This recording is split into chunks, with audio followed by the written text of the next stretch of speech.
जिल्हा परिषद गटाच्या अधिकृत उमेदवार शिवसेनेचे जे पदाधिकारी असतील अधिकृत उमेदवारांचा प्रचाराचा शुभारंभ होतो. काय सांगाल?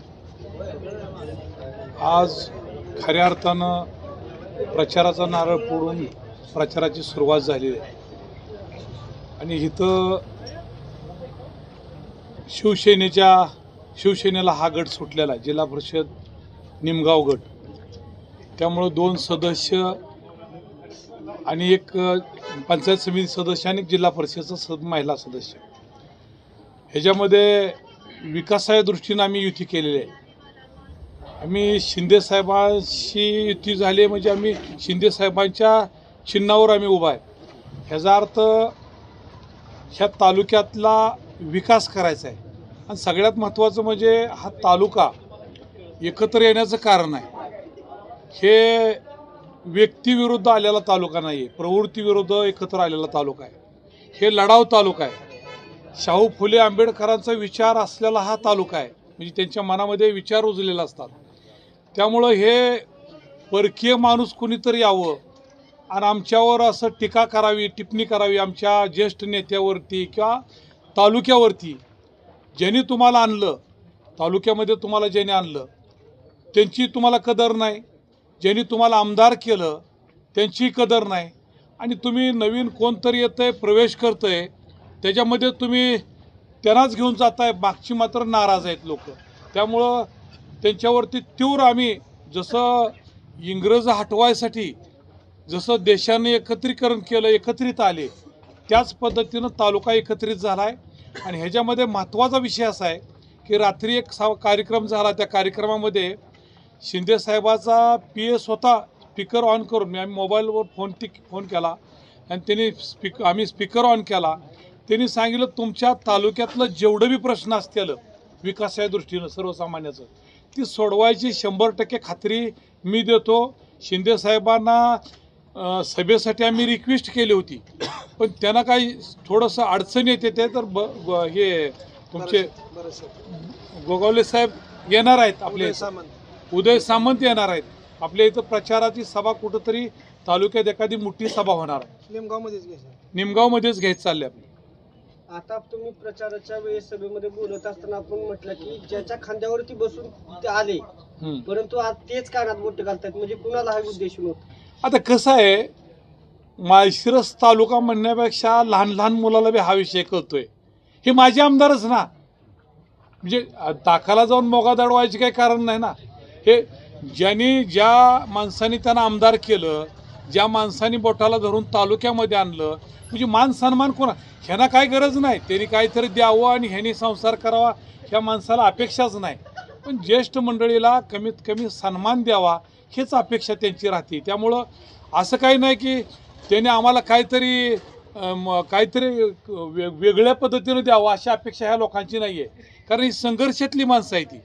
हे मोहिते पाटील आणि जानकर गट, मग हे आबा असतील, ही सगळीच लोक एकमेकाच्या विरोधात संघर्षात लढणारी लोक आहेत ती. परंतु ही एकत्र येण्याचं कारण, आणि हे एकत्र आल्यामुळं धैर्यशील भैया खासदार चांगल्या मताने झाले, उत्तमराव जानकर आमदार झाले. म्हणजे ह्याचा अर्थ असा की एकत्र आलो तरच आपलं जमते, नाही तर आपल्या तालुक्याला मोडीत काढायचा प्रयत्न ह्या बाहेरच्या लोकांनी केला. त्यामुळे आम्हाला एकत्र यावं लागलं. आबा, खरं तर आज निमगाव इथून जिल्हा परिषदची तुमची काकूंची उमेदवार आहे, पंचायत समितीला दत्ताभाई आहे, इकडं बाबा मानेंची मिसेस आहे. परंतु निमगाव जिल्हा परिषद गटातून आज तुमच्या प्रचाराचा शुभारंभ होतोय आणि एकेकाळी या गटातून या गावाचे भूमिपुत्र असलेले के पाटील, के दादा, ज्यांनी या तालुक्यामध्ये भारतीय जनता पक्ष वाढवला, त्यांनीही माझ्या आमदारांना इथं आणलं, वाढवलं. मोहिते पाटलांनी, तुम्ही सर्वांनी आमदार केलं.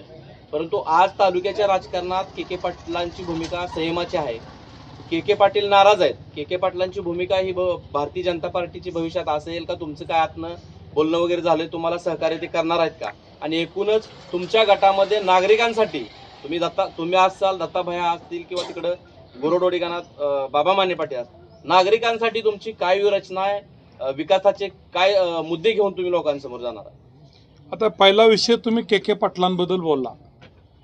के पाटील हा सरळ माणूस आहे. राजकारणामध्ये एकमेकाला विरोध करणं म्हणजे काही वाईट नाही, हे स्वातंत्र्य आहे प्रत्येकाला. त्यामुळं के पाटील सरळ मार्गे आहेत. के पाटलांनी त्यांना आणलं, वेगळ्या हेतून आणलं, परंतु ज्यांनी आणलं त्याचा सन्मान ते कोणाचाच ठेवत नाहीत. ज्यांनी निवडून दिलं त्यांचाही सन्मान ठेवत नाहीत, के पाटलांचा बी ठेवत नाहीत. त्यामुळं ती नाराज आहेत. आणि के पाटील उद्याच्याला कुठं जातील ही त्यांचं व्यक्ती स्वातंत्र्य आहे. म्हणजे ते मी सांगू शकणार नाही. त्यांना जे काय भूमिका योग्य वाटतील त्या पद्धतीनं के पाटील जातील. पण के पाटीलबद्दल जर बोलायचं म्हणलं तर माझे ते जुने 25-30 वर्षाची मैत्री आहे. आणि राजकारणात आम्ही के पाटलाच्या बाजूने बी होतो, नानासाहेब दादाच्या आम्ही ह्या पार्टीच्या विरोधात बी होतो. पण आज आम्ही राजकीय आमचे मतभेद आहेत, मनभेद नाहीत. आम्ही सरळ इकडं आलो आहे, दादांच्या पार्टीतून आहे.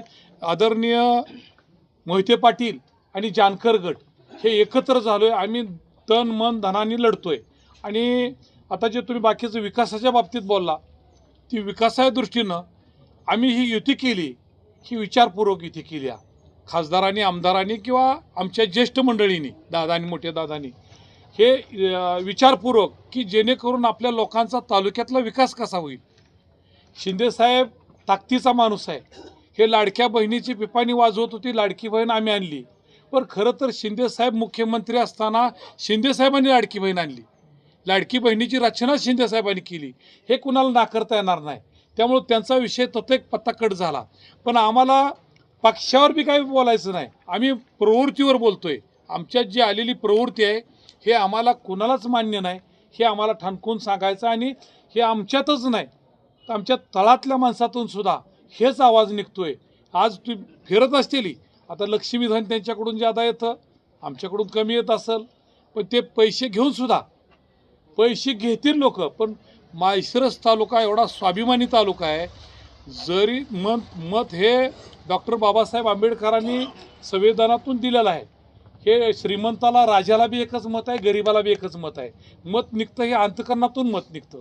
त्यामुळं हे मत समोरच्यानं कितीही ढिगभर पैसे दिलं तर हे पैसे घेतील, त्याच्या पार्ट्या करतील, पण मत मात्र हे धनुष्यबाणाला देतील. ह्या आघाडीतले जे उमेदवार वेगवेगळ्या गटात जे चिन्ह आहेत त्यांनाच देतील, एवढं खात्रीशीर सांगतो. माझे आमदार असंही म्हणाले की येणारा काळ ठरवेल की सुपडाचा पुण्याचा होईल, कारण की माझ्या विरोधात 5 एकत्र आलेत. म्हणजे ग्रामसाहेबची ताकद किती आहे हे तुम्हाला दिसून येते. कसं आहे बरं का, बोलताना आहे ना, बोलताना ज्याच्यावर संस्कार हा विषयच नाही. हे संस्कार हे कुटुंबातून आलेले असतात. संस्कार काही विकत घ्यायचे विषय नाही आहे. ते त्यांच्यावरती संस्कार तसे आहेत. आता 5 जणांना सपाटा साफ करतात, म्हणजे आता हे किती मोठे त्यांचे किती संस्कार चांगले आहेत त्यात तुम्ही ठरवा पत्रकार बंधूंनी.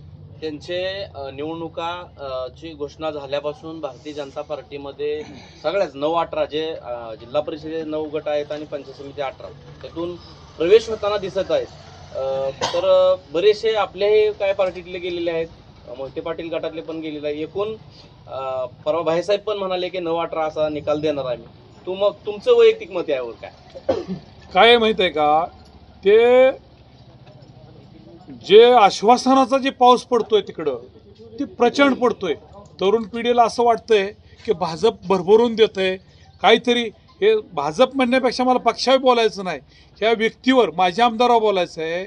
की माझे आमदार जे आता आमच्यातलाच एक माणूस रुसला होता, भाजपचा कट्टर माणूस आहे, मी नाव घेणार नाही, भाजपचा निष्ठावंत कार्यकर्ता, ती रुसला होता. त्यांना आदल्या दिवशी वाईट बोलत होता, मला भाजपचं फूल मी आता कॅनलमध्ये टाकून देणार आहे बोलत होता.